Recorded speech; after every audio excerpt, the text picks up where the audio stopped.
Bonjour, je m'appelle Rodi Choufani, élève de l'ESA en première année dans le BBA.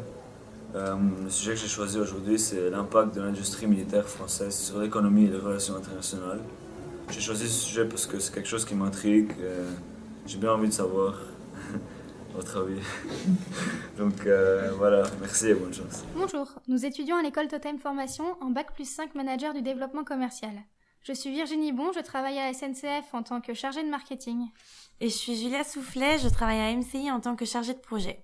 Rudy, pour expliquer ta problématique, nous allons expliquer le complexe militaro-industriel français. L'industrie de l'armement représente un marché mondial que se partagent seulement quelques pays. L'année 2015 a été qualifiée d'année record avec un montant de 65 milliards de dollars, soit 6,6 milliards de plus qu'en 2014. Concernant le classement, il est largement dominé par les États-Unis avec un montant d'exportation mondiale de 10 milliards 484 millions US dollars.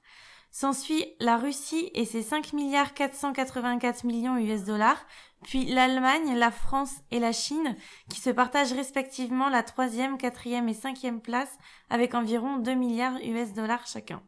Penchons-nous plus particulièrement sur le cas de la France.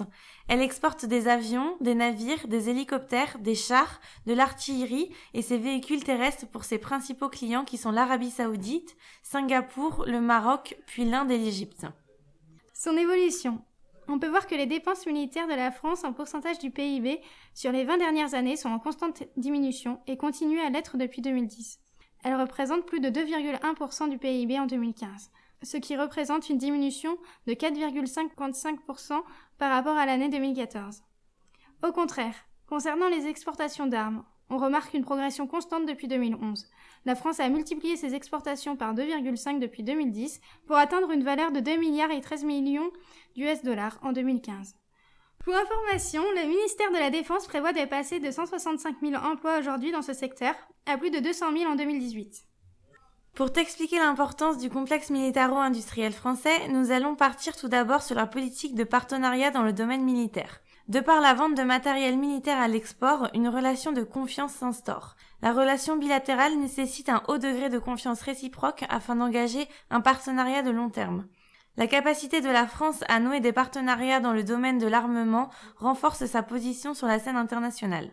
Ainsi, le marché de l'armement ne se réduit pas à de simples transactions commerciales. La France et ses clients revêtent une dimension militaire évidente, mais aussi politique, économique et industrielle.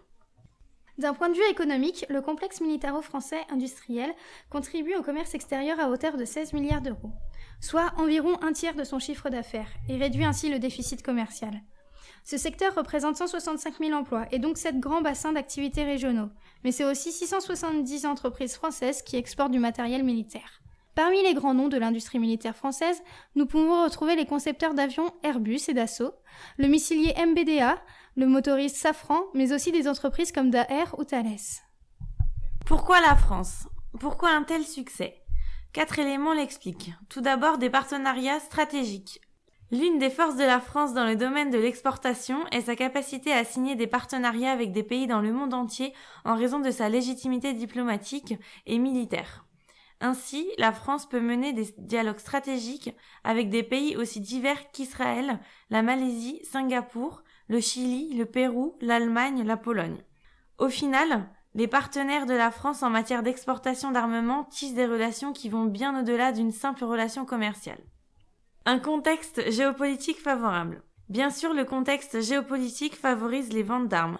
Tout comme les grands pays exportateurs d'armement, la France en profite. D'autant qu'elle s'est résolument engagée dans une lutte contre les mouvements djihadistes, en particulier ceux qui contrôlent des territoires et utilisent leurs ressources pour menacer sa sécurité.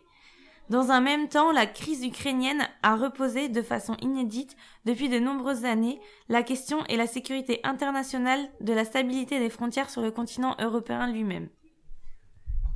Les armements de haute technologie. Les industriels français disposent d'une panoplie d'armements en tout genre qui intéressent les armées du monde entier. Avions, satellites espions, blindés, navires de guerre, missiles. Des matériels en outre souvent labellisés combat Proven, grâce aux très nombreuses opérations extérieures auxquelles participe l'armée française. Côte d'Ivoire, Libye, Mali, Syrie, Irak. Et pour finir, le duo efficace Le Drian et François Hollande, Le Drian étant le ministre de la Défense et François Hollande étant le président de la République.